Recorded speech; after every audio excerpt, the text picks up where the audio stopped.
कुंडीमध्ये लावलेल्या शेवंतीच्या झाडासाठी या खतांचा वापर केल्यामुळे झाडावरती अशा प्रकारे भरपूर अशा कळ्या ह्या लागतीलच। मात्र या लागलेल्या ज्या कळ्या आहेत त्या मोठ्या आकाराच्या होण्यासाठी, उमललेली फुले ही मोठ्या आकाराचे होऊन फुलांचा रंग हा गडद होण्यासाठी देखील हा खूप चांगला असा हा फायदा होणार आहे। नमस्कार, स्वागत आहे तुमचे आपले यूट्यूब चॅनेल SP गार्डनिंग मराठीमध्ये।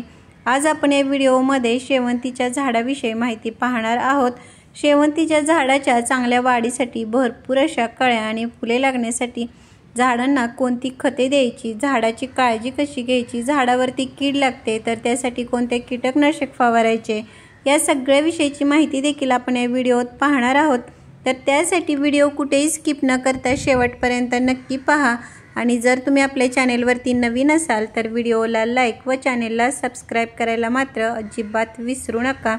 हिवाळ्यामध्ये शेवंतीच्या झाडावरती अशा प्रकारे भरपूर अशी फुले लागत असतात आणि आता नोव्हेंबरमध्ये देखील तुम्ही शेवंतीच्या कटिंग्स लावून रोपे तयार करू शकता किंवा नर्सरीमधून तुम्ही रोपे आणून कुंडीमध्ये लावली तरी देखील झाडावरती भरपूर फुले लागतील।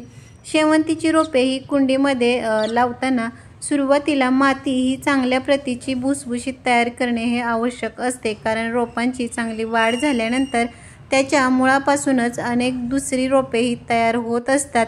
तर अशा वेळेस आपल्याला कोणती कोरडी खतेही देता येत नाहीत। त्यामुळे सुरुवातीला जर तुम्ही चांगली माती तयार केली तर झाडे ही चांगली वाढतील आणि पुढे जाऊन भरपूर अशा कळ्या आणि फुले लागण्यासाठी ही मदत होईल।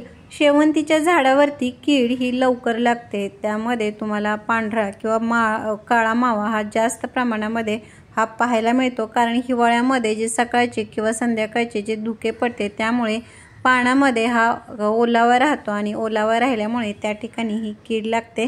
तर त्यासाठी सुरुवातीपासूनच कोणतेही एखादे कीटकनाशक फवारणे हे आवश्यक आहे, कारण झाडावरती जर कीड लागली तर झाडाची वाढ ही होणार नाही आणि फुले देखील ही छोट्या आकाराची ही उमलतील।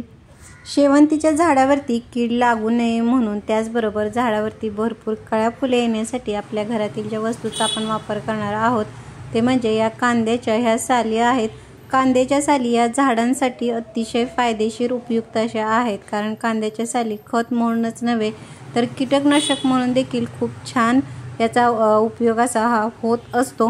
कांद्याच्या सालीमध्ये जे potassium, phosphorus, magnesium, sulphur, zinc यासारखे जे घटक आहेत ते भरपूर प्रमाणामध्ये असतात, त्यामुळे झाडावरती भरपूर अशी फुले लागतात। त्याचबरोबर कांद्याच्या या उग्रवासामुळे त्याच्या पाण्याचा तुम्ही झाडावरती फवारा केला तर झाडावरती कसल्याही प्रकारची जरी कीड लागली असेल तर ते निघून जाते। आता या कांद्याच्या सालीचा वापर कसा करायचा, तर त्यासाठी ह्या ज्या कांद्याच्या साली आहेत त्या 2 दिवस पाण्यामध्ये अशा प्रकारे भिजत ठेवायच्या, जेणेकरून याच्यातील जी पोषक तत्वे आहेत ती पाण्यामध्ये उतरतील आणि आपले हे जे खत आहे ते तयार होईल। 2 दिवसानंतर हे जे तयार झालेले पाणी आहे ते एखाद्या गाळणीच्या किंवा कापडाच्या साहाय्याने हे गाळून घ्यायचे, कारण याचा जर स्प्रे केला तर याच्यातील जे कण आहे ते स्प्रे बॉटलमध्ये हे अडकणार नाहीत।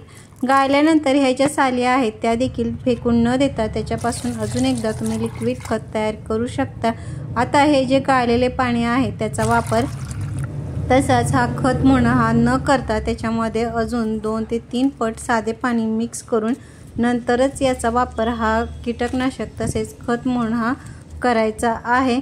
कांद्याच्या या सालीच्या पाण्यामुळे आपल्या झाडांच्या मुळांची वाढ ही चांगली होते। मुळांची चांगली वाढ झाली म्हणजे झाडे देखील ही चांगली वाढत असतात। शेवंतीच्या रोपाला ही कळ्या येण्यापूर्वी जे शेणखत आहे त्याचा देखील हा वापर करावा। शेणखतामध्ये हे नायट्रोजनचे प्रमाण हे भरपूर असते, त्यामुळे झाडावरती भरपूर असे फुटवे येण्यासाठी ही मदत होते। झाडावरती जेवढे नवीन जास्ती फुटवे असतात तेवढ्याच झाडावरती कळ्या देखील ह्या भरपूर लागतात।